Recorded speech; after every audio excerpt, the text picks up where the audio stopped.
Here we are in the Steel Studio. I am Rick Mooney. I am a fan just like you. I love covering the Pittsburgh Steelers. I love talking about the Pittsburgh Steelers. And we got a dilemma, man. I have never seen so much uncertainty with the Pittsburgh Steelers. So much uncertainty. We don't know what is going to happen with this team, at quarterback especially. And I'm pretty sure it's going to be Fields. Then I hear it's going to be Russ. Insiders say Russ, Fields, Sam Darnold. And there is something brewing about Matthew Stafford. How would you feel about that? I have mixed feelings because Fields showed so much promise last year when he did play. But I remember being frustrated when he struggled and couldn't make the throws or made mistakes.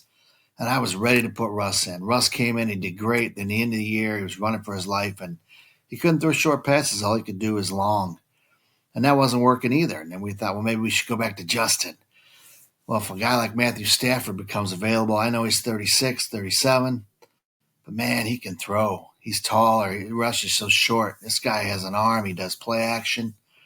He would fit in nicely with Arthur Smith's offense. And why not sign him for 3 years if we could? If you can get the best, one of the best top 10 quarterbacks, some people say top 5, why wouldn't you? So there is a case to be made for Matthew Stafford. And let's just watch some Matthew Stafford highlights. There's a case to be made. This is going to be very interesting.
And as you can see, he's got a hell of an arm, man. The guy, he can make all the throws. He can throw over the middle.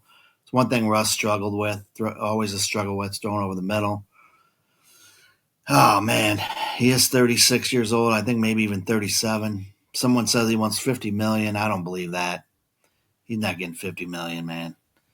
But it'd be worth it if he was good. He still is elusive. He can escape pressure. Gets rid of the ball a lot quicker. Might bring Cooper Cup with him. But we trade Pickens. Would have to be part of the deal. I would not be for that. But his attitude and disciplinary issues, if they're as bad as some people say, which you can't believe anything you hear in the media, we probably will trade him, especially as the last year of his contract. But imagine if Pickens and Cup or Pickens or somebody else and Stafford. Whew, it's tempting, man. If this was a year ago, we'd be ecstatic if there was even talk of us getting Stafford. And this may be a ploy by the Rams for him to stay with the Rams. Omar, do not make the mistake you made last year with Ayuk, counting on it and waiting it out, and then we end up with nobody. Like I said, I would not be upset if they signed Fields. I just don't know if Fields is going to be like this guy. We want to win a Super Bowl. We need to win it now with TJ and Cam and Minka and those guys. We know it, and we know it, and we need to because you never know. Those are generational talents. We don't know if we'll get them. I mean, Porter, I think, will be one. A few of the other guys. Pickens, if he gets his head straight. But we just keep loading up. I think we get, either Fields or this guy, we could be contenders. But this guy looks better than I thought, man. He's still got it. So we'll see what happens. It's going to be interesting. And please subscribe. Appreciate all the subs. Haven't been doing a lot of videos lately because there's not much going on, but a bunch of BS drama and people's predictions and opinions, and I can't stand it. It drives me insane. But we're going to see what happens. It's going to be very, very, very interesting. And we need to get the quarterback thing wrapped up so we can add to this team in free agency with 60 million, possibly more. A couple restructures, 100 million. We should be able to take a 10-8 team and make them a Super Bowl contender if we do this right. That's what we were trying to do last year. That's what Omar tried to do. He signed the two best quarterbacks out there, Fields and Russ. It didn't work out, and you just go back and you do it again. You have the team. The offensive line is going to be a little bit older. I'd still add another veteran there for depth, just in case. But this is very intriguing. It's going to be very exciting. He's a solid guy, man. There's no doubt he could come in and play 3 years for us, take us to 1 or 2 Super Bowls, and we'd all be happy. It's going to be interesting. The younger Fields is very appealing as well, and they may love Russ and bring him back, and this may all be a ploy to get him back. So it's going to be interesting. Like I said, I've said that 100 times. Tell me your thoughts, your comments. What do you think we should do? Who do you think we should sign? Should we draft a guy? Should we trade up and draft a guy? I say no, but anything's open right now, man. We're going to find out real soon. So go Steelers. And this is Steel Studio. I'm Rick Mooney. Appreciate you guys.